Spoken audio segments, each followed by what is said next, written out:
Okay, so I need to talk to multiples of them. I think.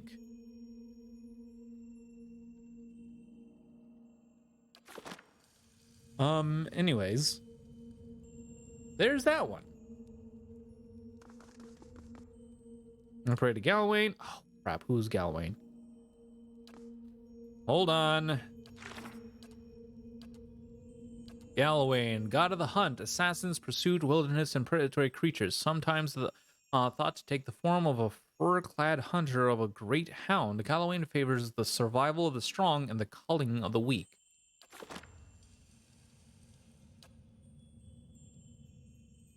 Survival begins with strength from within.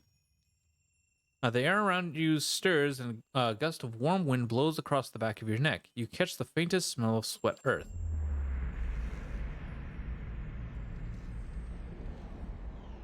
As you kneel in front of the shrine, you feel yourself pushed forward. You catch yourself on your hands and knees, feeling warm, damp ground beneath them. Looking around, you find yourself crouching in a clearing in the middle of the woods. The smell of dirt hangs heavy in the air.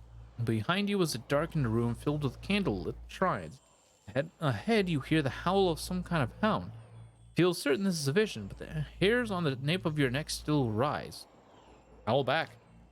The beast obeys in response, its voice high and clear. The thick undergrowth shivers with movement, and heavy paws around the wet grass. You're not certain if the creature is hunting or leading you, but you instinctively give chase. As you tumble through dew-speckled bushes and clawing brambles, each stride feels longer than the last. You draw lungfuls of crisp, clear air and feel your energy renewed. The rhythm of your stride and the thump of the beast's paws drive the blood thrumming in your ears. You speed ahead, following the hound's cries. When split fingers pine crashes to the ground in front of you, a massive bear lunges in the gap and roars. It catches sight of you. You turn and race in the opposite direction, leaping over the fallen tree trunk. Pine cones crunch underfoot. The bear lumbers after you. Its hot breath washes over the back of your neck, filling your nose with the rank odor of slaughter. You see a clearing just past a thicket of broad leaves and sprint toward it. As you break through the foliage, you see a massive lioness curled up in the clearing in front of you. With a last burst of energy, you divert your momentum and hurl yourself into the bushes. Any second now, you expect to feel the bear fall upon you, but a furious roar on the other side of the clearing draws your attention. The bear has stopped at the tree line. It swipes the empty air with claws large enough to rend armor, but it does not advance. The lioness, for her part, twists her body into a tight coil. She growls, her ears pressed against her head, but she makes no move to attack the intruder.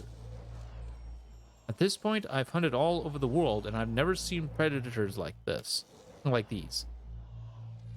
You back deeper into the foliage, keeping your eyes on the two mighty predators. As you crawl backwards, the heel of your hand brushes something furred. A warm sigh grazes your cheek. I don't like this one bit. You freeze in place, slowly turning your head to see what awaits behind you. Two amber eyes shine in the darkness. If I'm dying here, at least it was with my friends and Durance. Oh, Eder. The eyes meet your gaze briefly, then turn to the standoff in the clearing. The hound behind you yawns, fangs flashing. When you turn back, the lion and the bear have disappeared. In their place is a stone wolf's maw, gaping wide enough to swallow you whole. Beyond it is the outline of a temple, towering but indistinct. Blood must feed the maw, watcher. See that a true champion reigns. Turn back to the Ter Evron.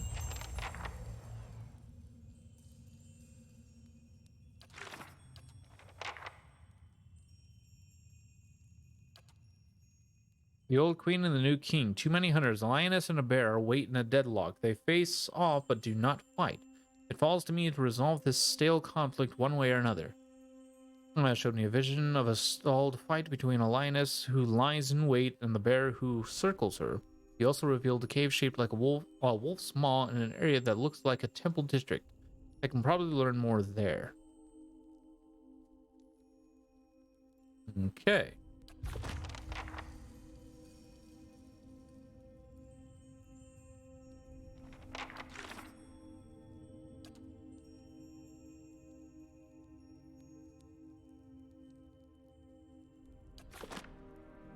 All right, this is Barath. Oop. So Barath, god of death. Okay, so probably the cycle. Great Barath. There's life and death and life. There's a rippling shift in the air around you, as if some unfelt wind has changed, bringing unexpected warmth. You feel the peculiar weight of an unseen presence and eyes on you. You kneel and pray to Barath. Even while your eyes are closed, you see a road that seems to stretch on forever. The stars wheel overhead in a clockwork rotation of constellations, disappearing over the horizon to your left, only to rise on your right. You try to make out the details on either side of the road, but your eyes can't seem to focus. One moment you think you see a meadow blanketed with mist and another sheer canyon walls. For just an instant, you even see waves lapping at the edges of the road. Were you to step into the shifting landscape, you feel certain you would only end up back on the road. You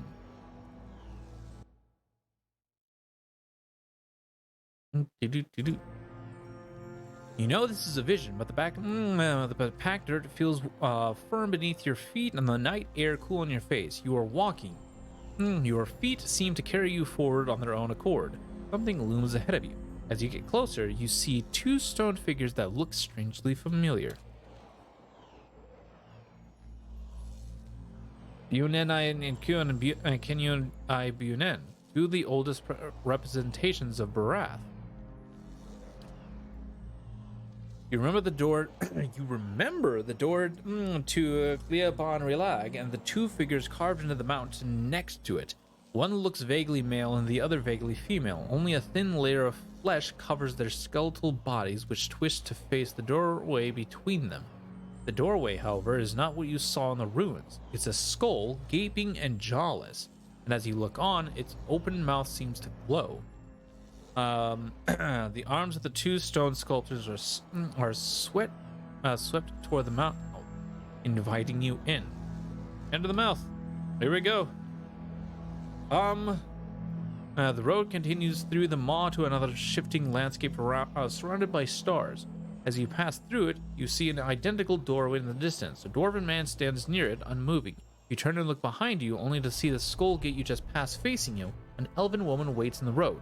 Like the dwarf, she stands still.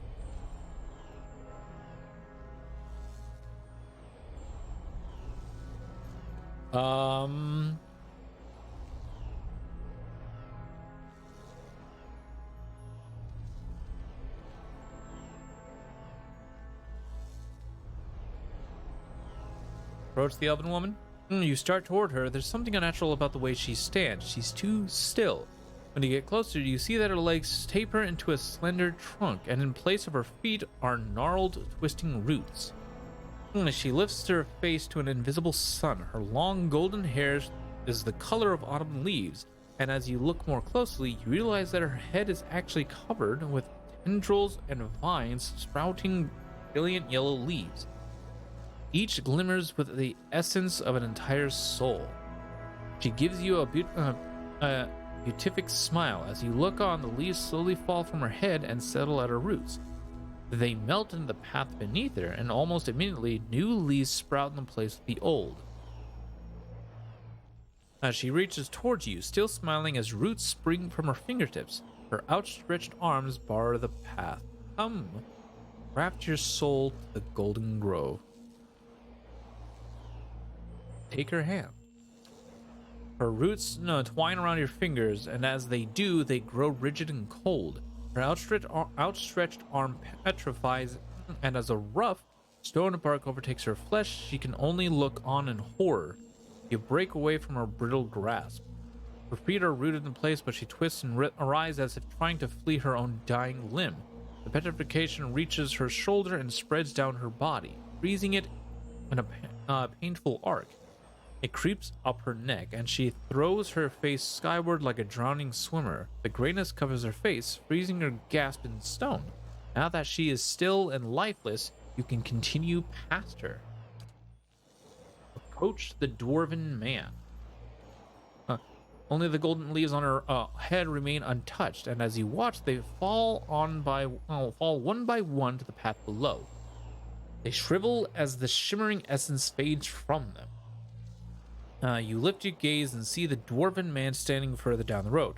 Approach the dwarven man. Continuing down the road toward him, he looks up as you approach, but you can't tell if he's looking at you or through you.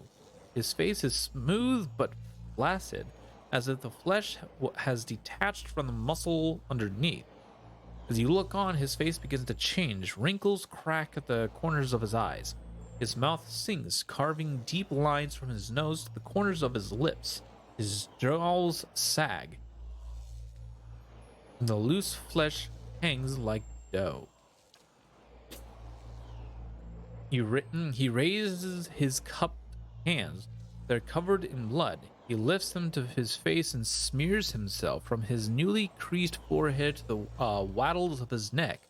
As he massages the dark, sticky fluid into his skin, the flesh wrinkles disappear.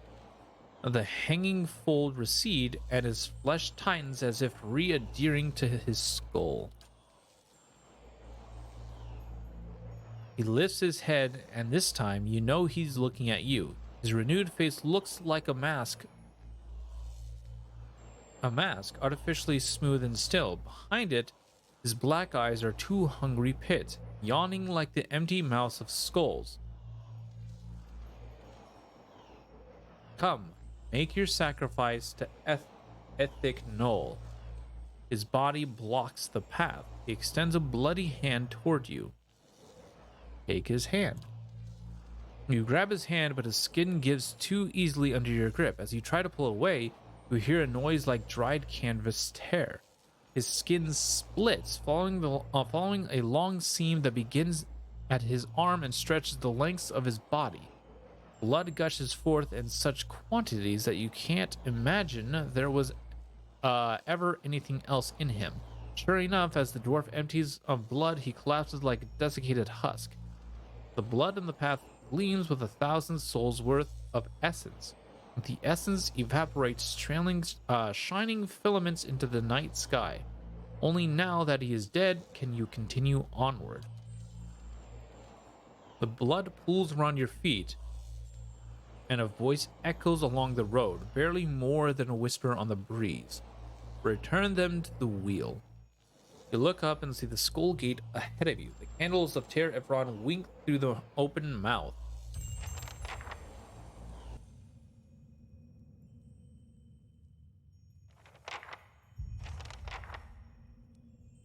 Ooh.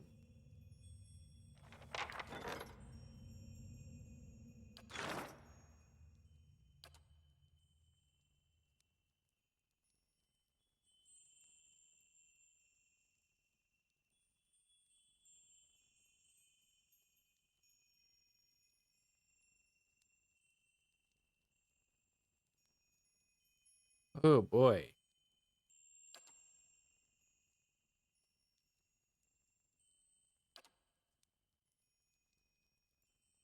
Oh boy.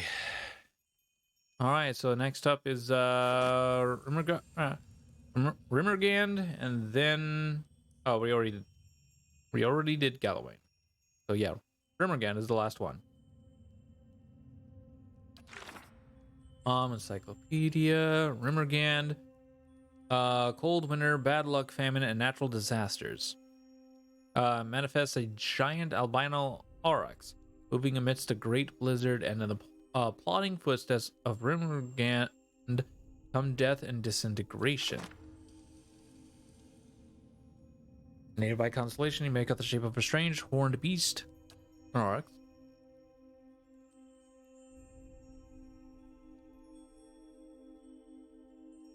Hold on. I better quick save this one, because I don't precisely know.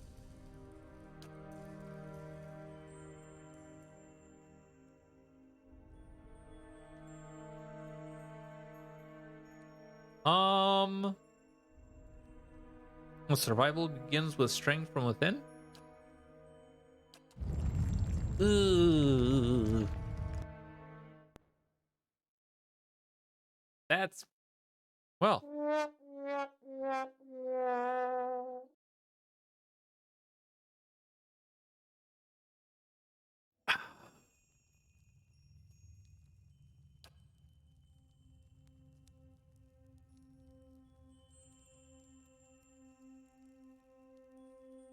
Strugglers are fundamental nature. Oh dear.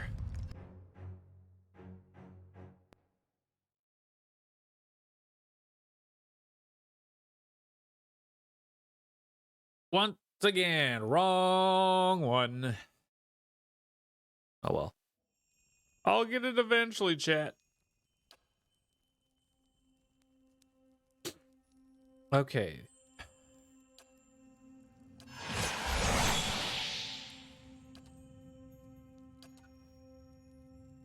Cold, winter, bad luck, famine, and natural disasters.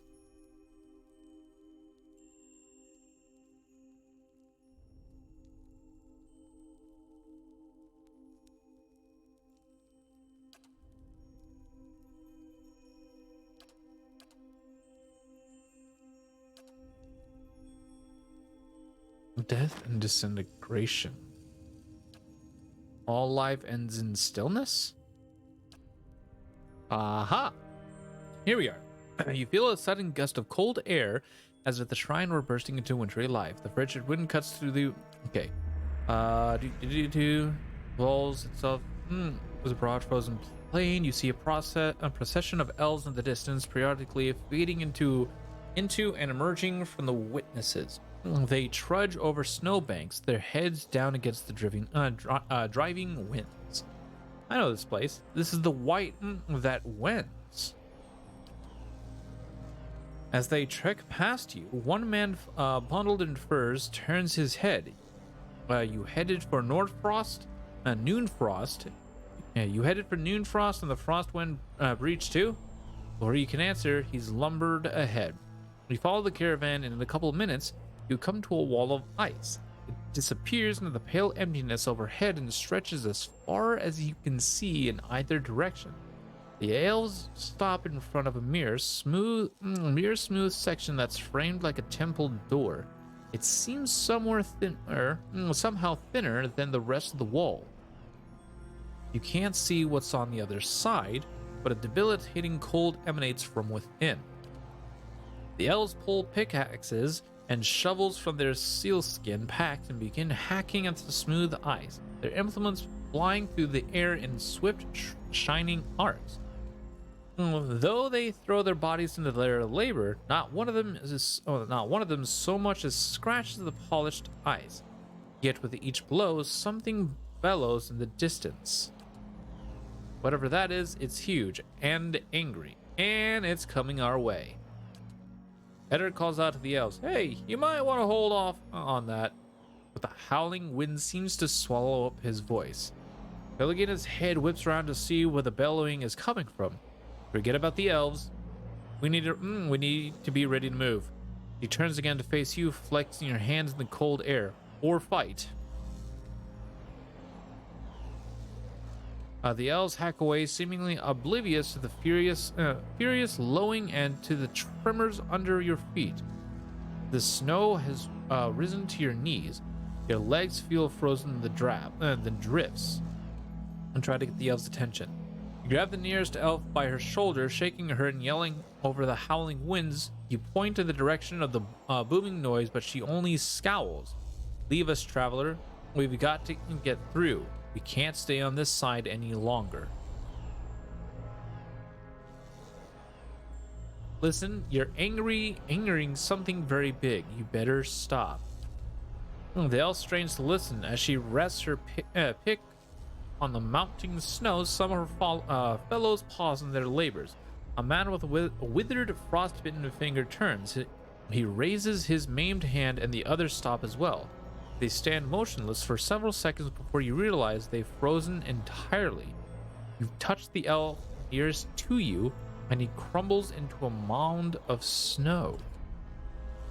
A final gale blows past, scattering the remains of the elves in a chaotic flurry. You notice a single spiderweb crack in the smooth barrier. It's the only thing that mars the perfect surface of the ice. Whatever's on the other side of the strange doorway, you feel it tugging it. Only when you look back and see the parallel gashes trailing behind your legs in the snow do you realize how strong its pull is. My end comes to all things in time. Seal the frost-hewn breach and instruct the pilgrims in the patience of Remergond. Plug the hole with a handful of snow. You fill your hand with snow and shove it into the crack. It hardens instantly, and a hoary rime grows over the smooth surface of the frozen doorway, fusing it with the rest of the wall. When you take your hand away, a perfect crystal of ice remains in your palm. As you examine the crystal, the vision around you fades, but the unmelting shard of ice remains in your hand.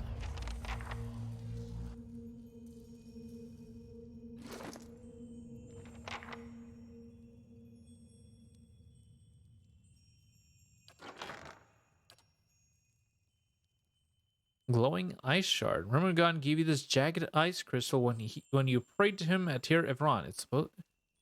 It's supposed to control the frost-hewn breach in Noonfrost. The shard glows with a glow-blue light. It hasn't melted at all since you received it. Interesting.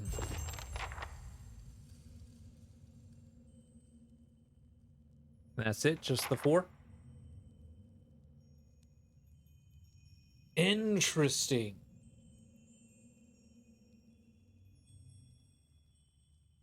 Okay.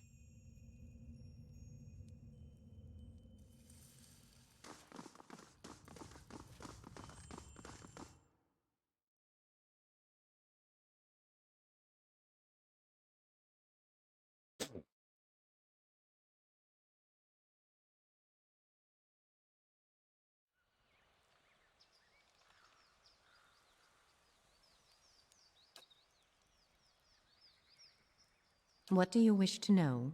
Until we meet again. Sure. All right. Well, there's all of that, I suppose.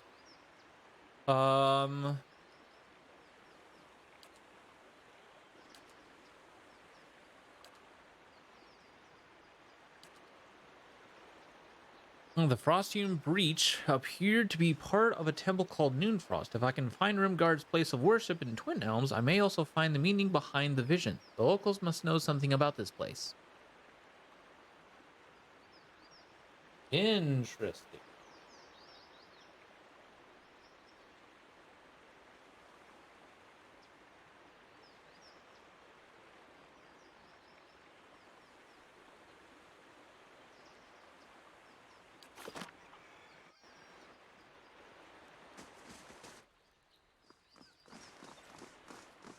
Did you hear that? About our awakenings being permanent? Yep. I certainly did.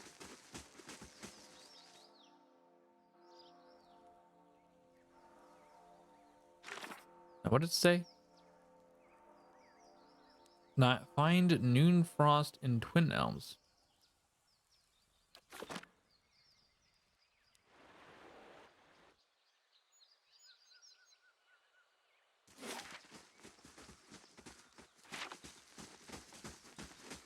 Oh.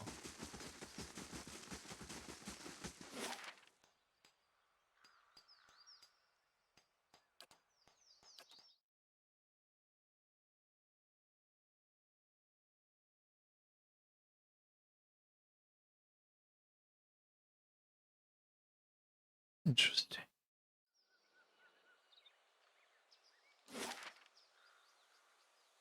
That's the Burial Isle, Marsan District, Noonfrost.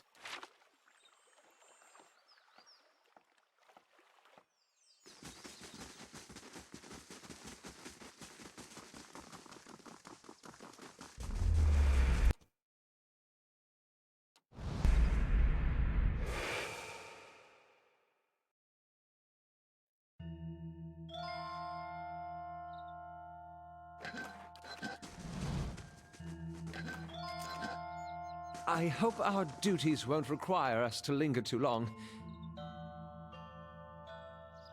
Why is that?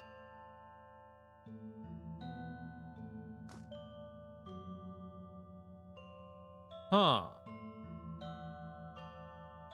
Well, that was a bit interesting. Intriguing.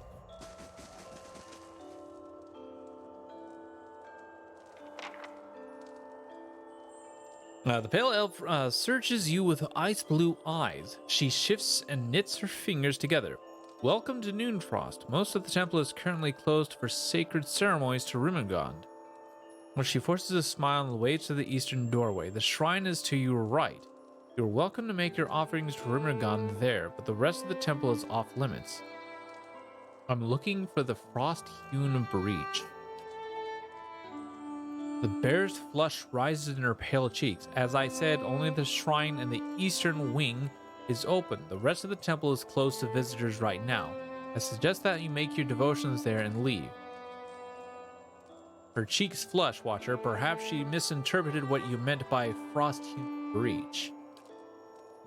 Her eyes dart between the two doors on either side of the room. If that's all, why is the temple closed? As I said, we're in the middle of sacred ceremonies. She enunciates carefully. They are rather complex, and we don't permit outsiders to witness them. She glances at the elves over her shoulder. Others of my clan get rather touchy about them, which is why you should visit the shrine and take your leave. Tell me about Rimmergond. Is the okay? All things universal. She frowns on it, but he is a silent god, and his ways are mysterious. To follow him is to accept inevitability without explanation. What are you doing here? My clan journey from the White that Winds to pay homage to Rimmergond. Here at Noonfrost, we learned that this place had been abandoned for several years, and we felt it our duty to tend to one of our god's oldest temples. It has been a long journey, but Rimmergond demands endurance. No doubt he will reward us for hours. 1 second, chat. I need to blow my nose.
Here we go.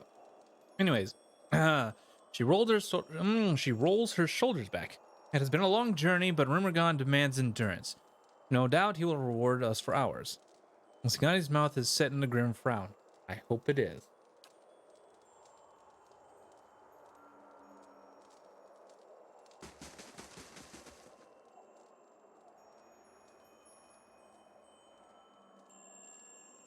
Which way did she say?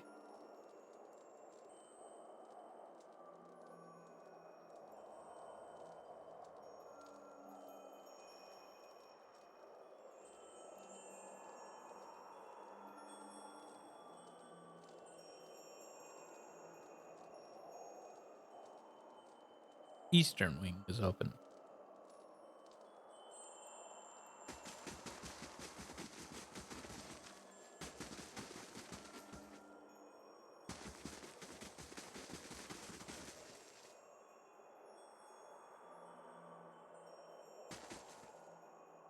No farther.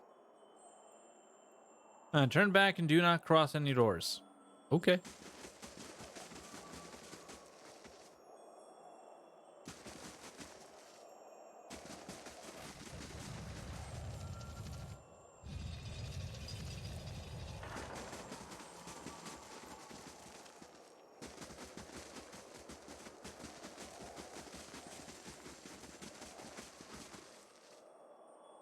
Water of this temple is frozen.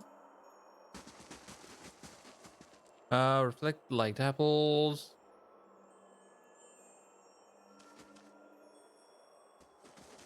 This is weird.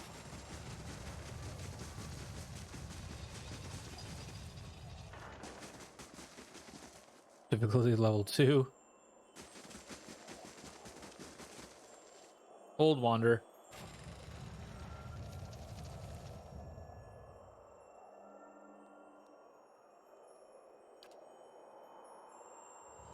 She said to the...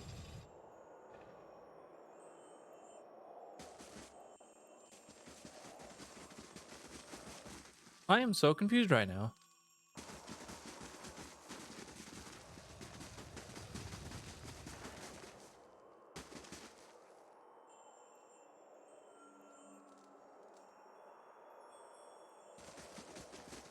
Um...